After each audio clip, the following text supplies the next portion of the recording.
Hello guys, welcome back to my channel. मैं आपकी दोस्त हनी। कैसे हैं आप लोग? आई होप आप लोग अच्छे होंगे, मस्त होंगे, ज़बरदस्त होंगे, बिल्कुल इनकी तरह। इसकी तरह मेज है और मेरे डीनो की तरह। डीनो इन्हें हाय बोलने को बोला था। लोल की तरह तो लोल है।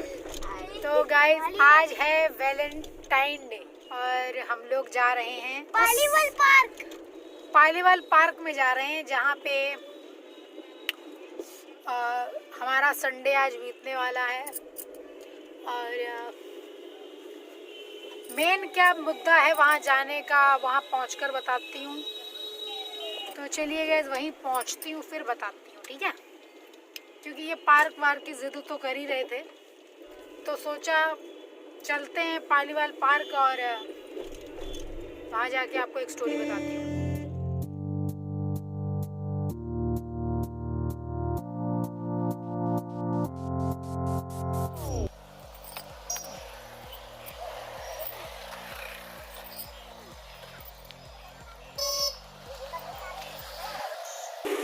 कितने रुपए भाई यहाँ की टिकट? 50।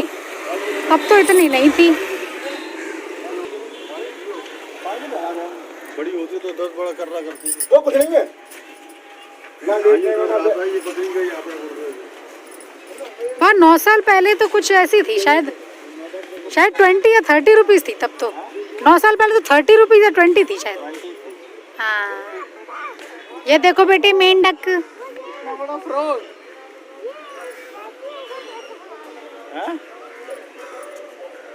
क्या है ये?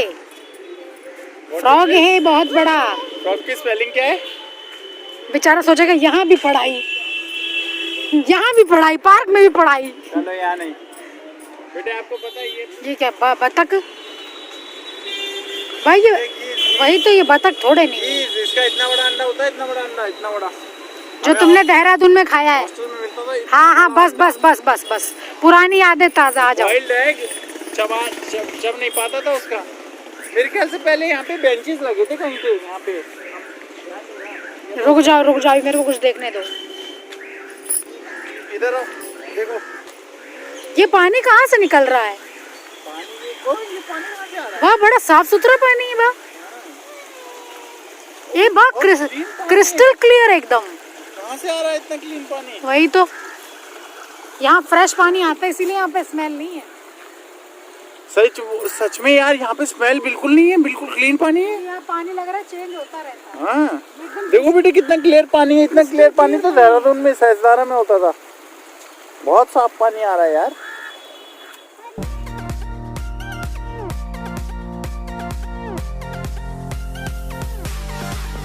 गाइस ये पानी देख के मेरा दिमाग खराब हो रहा है, क्योंकि एक तो इतना क्लियर है ना कि पूछो मत। क्रिस्टल क्लियर एकदम। जाके उस गंदे पानी में मिक्स हो रहा है क्या? स्टोन ढूंढ के लाए। स्टोन लाए मारने के लिए? क्या फेंकेंगे? एक स्टोन ये पड़ा, देखो ये रहा नीचे, ये फेंको फेंको फेंको। एंजॉय कर रहे हैं यहाँ पे। बस बस बस, ज्यादा नहीं फेंकने।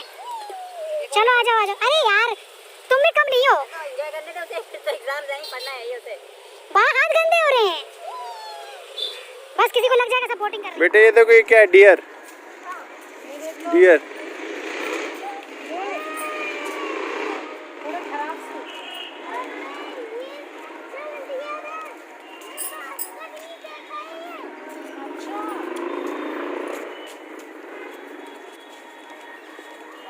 अब तुम लोग कहाँ जा रहे हो? उसी जगह जाएगा क्या जहाँ पे मीटिंग फिक्स हुई थी? मीटिंग फिक्स है? यहाँ से है क्या आगे कोई रास्ता है क्या? चल देखते हैं। हाँ डॉगी लेंगे बेटे। बा ब्रिज, ये वही ब्रिज है जो क्रॉस किया गया था पहले, और अब आज की डेट में बंद हो गया ये ब्रिज भी है। ये ब्रिज है बेटे, देखो।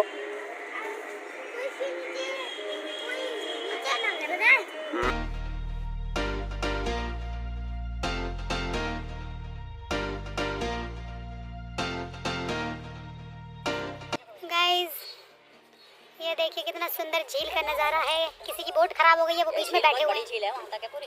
यहाँ से वहाँ पहले काफी बहुत आगे अच्छा हुआ तक है। करता था ये, अब थोड़ा सा जाओ पहुंचो वहाँ पे उस स्पॉट पे जहाँ पे सब लोग बैठे हुए थे। बेटे देखो मम्मा कहाँ जा रही है।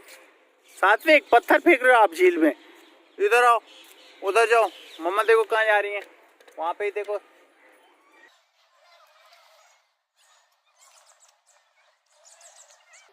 घास बहुत कम हो गई है अब यहाँ पे, घास कम हो गई है, मेंटेन नहीं करा है सही से उन लोगों ने, पहले बहुत अच्छा था। थोड़ा बहुत है दादू यहाँ पे। यहीं पे बैठे थे हम लोग, क्या उस जगह बैठे थे? नहीं यहाँ पे। तो गाइज यही वो पार्क है जहाँ पे हमारी लव स्टोरी शुरू हुई थी, जहाँ पे नहीं मतलब जहाँ से। तो साल था 2011, 3 नवंबर है ना, 2011 3 नवंबर, जब इन्होंने मुझे और मैंने इनको फर्स्ट टाइम देखा था इसी पार्क में। तो दरअसल हम आए थे बैंगलोर से अपने मम्मी डैडी के साथ इनको देखने के लिए, और ये आए थे अपने मम्मी डैडी के साथ। इनके साथ तो इनकी बड़े वाली दीदी और जीजा जी भी थे और उनका बच्चा, और मेरे साइड से मेरे 2 कज़न थे, कज़न ब्रदर, और मेरी मम्मी और डैडी। तो जो पापा और मेरे डैडी थे ना, वो लोग दूर कहीं बेंच पड़ी थी वहाँ बैठे थे, और हमने यहाँ पे इस एरिया में पूरा ऐसे एक वो बिछा लिया था बेडशीट जैसा। तो उसके बीच में मम्मी जो कुछ बना के लाई थी, कुछ स्नैक्स वगैरह, वो ऐसे बीच में रख लिया था। और इस जगह पे अगर मैं बैठी हूँ, इस जगह पे मैं बैठी हूँ, इस मेरे बगल में मेरे साइड में मेरे कज़न बैठे थे, मेरे बगल में राहुल भैया इधर बैठे थे, लकी भैया बैठे, नहीं राहुल भैया शायद इधर बैठे थे, लकी भैया इधर बैठे थे, और उनके बगल में मेरी मम्मी बैठी थी, और मेरे कज़न के उस तरफ ये कुछ ऐसे विष्णु भगवान के पोज में लेटे हुए। हाँ, क्योंकि मैंने तुम्हें ज़्यादा नहीं देख पाया, पर जितना देखा मुझे ऐसा ही लगा तुम लेटे हुए हो, मतलब हल्का सा ऐसे करके। क्या मैं ऐसे बैठा हुआ? हाँ, इनकी एक खास आदत है, ये ऐसे ही बैठते हैं पार्क में जाके। और सामने इनके जस्ट सामने जीजा जी बैठे हैं, इनके बगल में बड़ी वाली उनकी दीदी बैठी हुई हैं, उनके बगल में मम्मी बैठी हुई हैं, सासू माँ के बगल में बैठी है मेरी मम्मी, उनके जस्ट बगल में मेरे भैया बैठे हुए हैं, मैं उनके दोनों ब्रदर के बीच में। अब हम बैठे हुए, हम लोग की बातचीत चल रही है। अब मैंने चश्मा नहीं लगा रखा है, अब मैं इनको देखना चाह रही, तो मेरे को समझ नहीं आ रहा कैसे देखूँ, दिख ही नहीं रहे मुझे। और ये आए भी थे दूर से चल के, ये उस तरफ से कहीं से चल के आए, दिखाती हूँ आपको। ये रोड से नहीं है, ये चल के आ रहे थे वहाँ के चारों तरफ वहाँ से चल के आ रहे थे, ये वहाँ से चल के आ रहे थे। ये मुझे, एक तो मैंने चश्मा नहीं लगा रखा तो मुझे ये नज़र नहीं आया। हाँ ठीक है, तो हमने इनको एक तरीके से देखा ही नहीं। ऊपर से ये ऊपर से आके मेरे, एक तो इतना पास आए थे तो मैं इनकी तरफ नज़र उठा के देखा नहीं शर्म की वजह से, और ये आके इधर बैठ गए मेरे भैया लोगों के बगल में। अब तो मुझे और भी नज़र नहीं आ रहे। अब तो भाई हमने कहा पता नहीं किस लड़के से शादी फिक्स हो रही है, अब मालूम भी नहीं।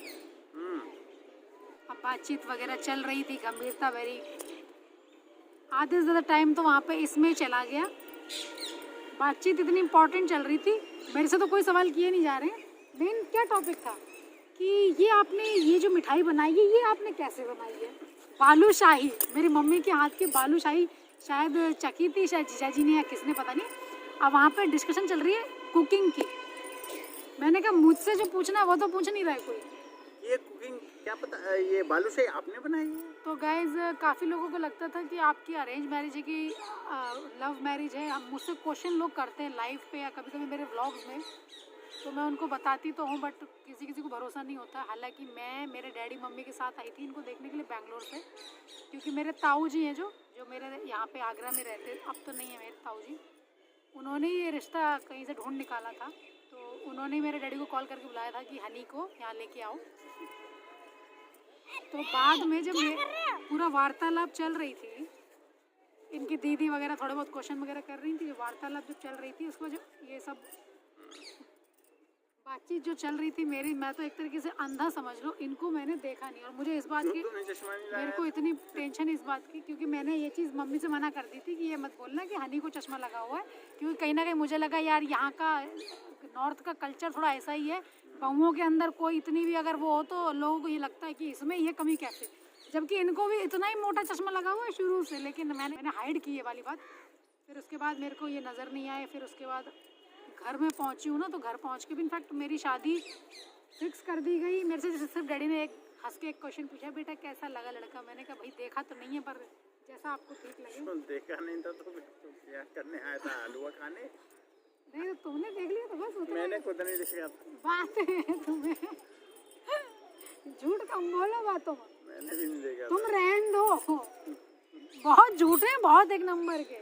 और मैं जब जा रही थी अपने मम्मी के साथ तो ये बोल रहे मैंने तेरे को पीछे से देखा और ऊपर से मेरे को मम्मी साड़ी पहना के लाई थी, तो मैं साड़ी में और लंबी लगूं। हाँ तो मैंने देखा था कि हाइट वाइट अच्छी है ही, लड़की अच्छी लगी रही है, तो मना करने की तो कोई बात है ही नहीं। क्योंकि आपके तो आंखों पे चश्मा था। लेकिन आपने ये डायलॉग मत मारो, झूठ मत बोलो। हमारी तरफ से एक तरीके से अंधा होता है ना प्यार, तो हमारी तरफ से तो प्यार बिल्कुल अंधा ही हो गया ना। अच्छा, हाँ, सच में ही अंधा हो गया? बिल्कुल अंधा। I was blind. अंधा हो गया सच में। तो गाइज ये जो पार्क है ना, ये समझ लीजिए बस यहाँ से हमारी शुरू हुई थी जर्नी। अरे पहले बहुत अच्छा पार्क हुआ करता था उस समय, ये अभी मतलब जैसे यहाँ घास थोड़ी वैसी कम हो गई है, घास कम हो गई है। झील मस्त है। तब बहुत अच्छा था यहाँ घास। तो हम लोगों ने यहीं पे ऐसे एक बेडशीट बिछाया था नहीं और आराम से बैठ के बात की थी। और इनफैक्ट घर से हम लोग निकले थे, लगभग टाइम हो रहा था है बा टाइम क्या हो रहा था? यही टाइम हो रहा होगा कुछ ऐसे टाइम था, क्योंकि हमारे जाने से पहले एकदम शाम हो गई थी, क्योंकि नवंबर का टाइम था तो जल्दी रात हो जाती थी ना ठंड के टाइम। लगभग यही टाइम था, मतलब वही 5-6 बजे का। और सबसे बड़ी बात 6 तारीख को 3 को हम लोग फर्स्ट टाइम मिले थे। 4 तारीख को मैं अपने ननिहाल चली गई थी मम्मी के साथ, और 5 तारीख को वापस लौट के आई थी, और 6 तारीख की मेरी इंगेजमेंट हो गई थी। और 10 तारीख को ब्याह था। 10 तारीख को काहे को ब्याह था। 8 तारीख का मेरा वापसी का रिजर्वेशन था, मैं बैंगलोर चली गई थी वापस मम्मी के साथ, और मेरे डैडी चले गए थे अहमदाबाद, क्योंकि तब डैडी अहमदाबाद में पोस्टेड थे। यहाँ तूने स्टोरी इसी सीक्वेंस में बताई ना। 3 नहीं। तारीख को देखा, 6 तारीख को मंगनी, 8 बात तारीख ये है को ना। और सबसे बड़ी बात, मेरी मंगनी में मेरे भाई मेरी बहन दोनों ही नहीं थे, तो उसका कारण वही था कि इतना झटपट कोई अगर शादी ब्याह फिक्स करेगा तो फिर क्या होगा भाई। सही बात। हाँ, तो मतलब इनके पापा की मेरे लिए एक्चुअल में ना टोटल 3 रिश्ते देखे जाने वाले थे। 3 तारीख को एक रिश्ता मेरा पहला दिखने वाला था, 4 तारीख को एक दिखने वाला था, और 5 को एक दिखने वाला था, और 6 का मेरा वापसी का रिजर्वेशन था। तो 3 तारीख को जब इनसे पहली बार मिले हैं ना, तो मेरे डैडी ने मतलब इनके फादर की तरफ से या इन लोगों की तरफ से इंटरेस्ट काफ़ी दिखा। तो मेरे जब डैडी को कॉल वॉल आया था, क्योंकि इनके पापा है मतलब मेरे ससुर जी को पता था कि इनके और भी 2 जगह देखना रह गया है, तो उनके दिमाग में ये चीज़ चल रही थी कि ऐसा ना हो कि कहीं जाएं और इनको और बेटर ऑप्शन दिख जाए तो ये वहाँ फिक्स कर देंगे। और इनको लंबी लड़की मिल नहीं रही थी, इनके लिए लंबी लड़की का मेन चक्कर पड़ रहा था। तो पापा ने अपनी तरफ से बोला डन समथिंग। तो मेरे डैडी ने मेरे से पूछा, तो मैंने भी बोला कि मैंने कहा वैसे तो मैंने देखा नहीं प्रॉपरली, लेकिन अगर आपको ठीक लग रहा है तो ठीक ही होगा, क्योंकि मेरे को अपने डैडी से ज़्यादा तो किसी पे विश्वास नहीं है, अपने ऊपर भी नहीं है इनफैक्ट। और तब तो मेरे अंदर और भी ज़्यादा बचपना था, शादी ब्याह के मामले में तो मैं कुछ कह भी नहीं सकती थी। तो फिर इस तरीके से हमारी शादी फिक्स हुई, और 6 तारीख को मेरी इंगेजमेंट हो गई थी। तो मेरी बहन को इनफैक्ट जब पता चली थी ये बात कि इंगेजमेंट फिक्स हो गई है, तो ये समझ लीजिए कि वो रो रही है कॉल पे कि मेरी बहन की इंगेजमेंट है, और मेरे को आप लोग मतलब मैं उसकी इंगेजमेंट में नहीं हूँ, सन्नी भी भैया भी नहीं है। तो मम्मी ने बोला कि अब क्या कर सकते हैं बेटा, सब जल्दीबाजी में हो रहा है, क्योंकि पापा को कहीं ना कहीं ये था कि अगर ये लोग इंगेजमेंट करके जाएंगे तो यानी लड़की एक तरीके से फिक्स है। विदाउट इंगेजमेंट अगर ये लोग बैंगलोर चले गए तो हो सकता है कि अभी हाँ कर दी दे, बाद में हो सकता है उनको कोई बेटर ऑप्शन मिल जाए तो ये ना कर दे। इस चक्कर में मेरी इंगेजमेंट इतनी भागा दौड़ी में हुई थी। मैंने ये स्टोरी शायद किसी को बताई नहीं है अभी तक कि मेरी इंगेजमेंट ऐसे क्यों हुई, इतनी साधारण तरीके से क्यों हुई। मेरी शादी के एल्बम में मैंने दिखाई है, जिसमें मैंने इंगेजमेंट के फ़ोटोज़ दिखाए हैं। मुश्किल से 4 या 5 मेंबर इनके घर के, 4 या 5 मेंबर मेरे घर के। अगले दिन डैडी ने फ़ोन किया जब पक्का हो गया, उसके बाद इंगेजमेंट वाले 5 तारीख को मथुरा फ़ोन किया। मेरे मथुरा में कज़न वगैरह सब रहते हैं, भाभी भैया सबको फ़ोन किया कि सुबह हनी की इंगेजमेंट है करके, ऐसे ऐसे आना है। सुबह नहीं मतलब शाम तक इंगेजमेंट है, तो कल सबको आना है। ये वो 1-2 लोग मथुरा से, 2 भाभियाँ 2 भैया लोग इस तरीके से आ गए। और शाम कहाँ बात चल रही थी कि इंगेजमेंट के लिए इतने टाइम तक हो जाएगी, और शाम के कितने बज गए थे। हम लोग वेट कर करके ऑलमोस्ट 8, साढ़े 8, 9 बज गए। उसी दिन वो जो मोहित भैया हैं, काफ़ी मेरे वीडियोस, मोहित भैया की शादी थी उसी दिन, काफ़ी आप लोगों ने देखा होगा मेरे वीडियोस में उनको, उनकी शादी थी, उनके कॉल पे कॉल आ रहे हैं इनको कि तू कहाँ है, तू कहाँ है। इस तरीके से भैया हमारी इंगेजमेंट हो गई उस दिन, तो वो हड़बड़ी में इसी वजह से हुई। इसलिए मेरे भाई की जब इंगेजमेंट हुई थी ना, तो मैं मन में मेरे को इतना ऐसा लग रहा, मैंने कहा देखो यार ये सब शादी वगैरह कोई भगवान बार बार तो करता नहीं है, इंसान की एक ही बार होती है, तो उसको अच्छे से मोमेंट हर मिलना चाहिए जीने के लिए। पर मेरी इंगेजमेंट इतनी साधारण तरीके से हुई, तो मेरे को वही चीज़ लग रही कि अगर मेरी भी होती, थोड़ी ग्रैंड होती तो ऐसा लगता वैसा लगता, बट क्या कर सकते हैं, अब जो लिखा हुआ है तो है। तो बस इस तरीके से कट रही है ज़िंदगी अब। तो 9 साल बाद तुम उसी पार्क में आए हो, कहानी सुनानी हो, इस तरीके से कट रही है जिंदगी बस। कैसे भी कट रही है, अब मेरी तो नहीं, तो मैं हमारी तो कट जाएगी, अब तुम्हारी कटेगी। नहीं, अच्छा मैं एक चीज़ और बताती हूँ, जहाँ लिखा होता है ना वहाँ पर तुम कैसे न कैसे करके आ ही जाते हो। मेरे लिए डैडी ने लड़का जयपुर में देखा, बेंगलोर में देखा, आगरा में जाके शादी हुई मेरी। और सबसे बड़ी बात, अगर मैं आपको अपने दिल की बात बताऊं तो मेरे दिमाग में ऐसा कभी कभी आया करता था, पता नहीं मेरे बचपने की वजह से या क्यों आता था। मेरी शादी आगरा में हो। हाँ, मेरी शादी अगर आगरा में हो जाए तो यहाँ से क्या है ना, मेरा गांव पास रहेगा, मेरा मायके वाला गांव, वो मुझे बहुत पसंद है क्योंकि जाना वहाँ पे, वो पास रहेगा। ऊपर से मेरे रिलेटिव सब मथुरा में रहते हैं, कोई दिल्ली में रहते हैं, तो मैंने कहा आगरा ऐसी जगह है कि ये बिल्कुल सेंटर पॉइंट हो जाएगा मथुरा दिल्ली जाने के लिए और मेरे गाँव साइड जाने के लिए, ठीक है। और सबसे बड़ी बात, मेरे दिमाग में इतना बचपना कि मैं बैंगलोर को ऐसे, उस समय मेरे दिमाग में नहीं आ रहा है कि मेरा जो ओरिजिनल मायका वो कितनी दूर हो जाएगा, सोचिए। और पर वो मेरी सोच इतनी स्ट्रांग थी, पता नहीं क्या, कि भगवान मेरे को आगरा ही लेके आ गए। मेरे जयपुर में लड़का पसंद नहीं आया, इंदौर में पसंद नहीं आया, बैंगलोर में पसंद नहीं आया, और आगरा में आके मेरी हाँ कर दी मैंने, तो आगरा में फिक्स हो गई। घर बना लो, देखो किसी जगह ये देखो घर बन रहे हैं डैडी और बेटे के। बेटी आप ये क्या कर रहे हो? सब नाखून में तो मिट्टी भर जाएगी नाखून में। आप छोड़ो, मैं घर बना रहा हूँ। गाइस यहाँ पे आते जाते लोग देख रहे हैं, हम लोग ऐसे ट्राइपॉड रख के मैं बात कर रही हूँ ना, तो लोग देख रहे हैं, थोड़ा अजीब भी लगता है। और यहाँ पे पता है म्यूजिक भी चल रहा है, कहीं ना कहीं म्यूजिक सुनाई पड़ेगा तो कहीं कॉपीराइट ना आ जाए। क्या कह रहे हैं? उनको बोल दो 9 साल पहले हमारी शादी यहीं हुई, हम क्यों डरें? नहीं, लेकिन मैं कहीं ना कहीं एक चीज़ बताती हूँ कि मैं लोगों से फिर भी यही चीज़ कहना चाहती हूँ कि जैसे लोग, कुछ लोग हैं लव मैरिज कर लेते हैं, कुछ लोग भाग के शादी कर लेते हैं, कुछ लोग कुछ कर लेते हैं, कुछ लोग लेकिन मैं सही बताऊँ ना तो मुझे ऐसा मेरा मानना है, मैं बाकियों को नहीं कहती कि सब गलत होते हैं या जो भी, पर कहीं ना कहीं मुझे ऐसा लगता है कि माँ बाप जो डिसीजन तुम्हारे लिए लेते हैं वो शायद ज़्यादा बेटर होते हैं। तो अपने माँ बाप पर विश्वास रखिए, क्योंकि अगर आप देखिए, अगर अरेंज मैरिज में आपके साथ कुछ गलत होता है तो माँ बाप फिर भी आपका साथ एक बार को दे देंगे, लेकिन अगर लव मैरिज में कुछ गलत होता है, और ख़ासकर से वैसी लव मैरिज में जहाँ पे आपके मम्मी पापा सपोर्ट में है ही नहीं और आप ज़बरदस्ती कर लेते हो, जहाँ उनको झुकना पड़ गया आपके सामने या फिर भाग कर लेते हो, तो आपके साथ अगर कुछ गलत हो रहा होगा तो कोई सपोर्ट नहीं करेगा। बट अरेंज मैरिज में ये है कि अगर ऐसे में इन्होंने, मान लो ये जो लकड़ी है ना, ये लकड़ी भी इन्होंने अगर मेरे को लगा दी ऐसे करके, तो मेरे डैडी के ना 4 कॉल उनको 4 मिनट में आ जाएंगे। 4 मिनट में ये अरेंज मैरिज के फायदे हैं। बात मैं हमेशा फैक्ट करती हूँ। Are you comedy me? Are you comedy me? Dino? Are you joking me? तो कहीं ना कहीं गाइस, जो लड़कियां अभी ऐसे सोचती हैं कि मैं लव मैरिज करूंगी, ये मैं करूंगी, नहीं बनता ना। लेकिन कहीं ना कहीं आप अपने मम्मी पापा के ऊपर वो करिए, फेथ करिए, आपके लिए अच्छा ही करेंगे।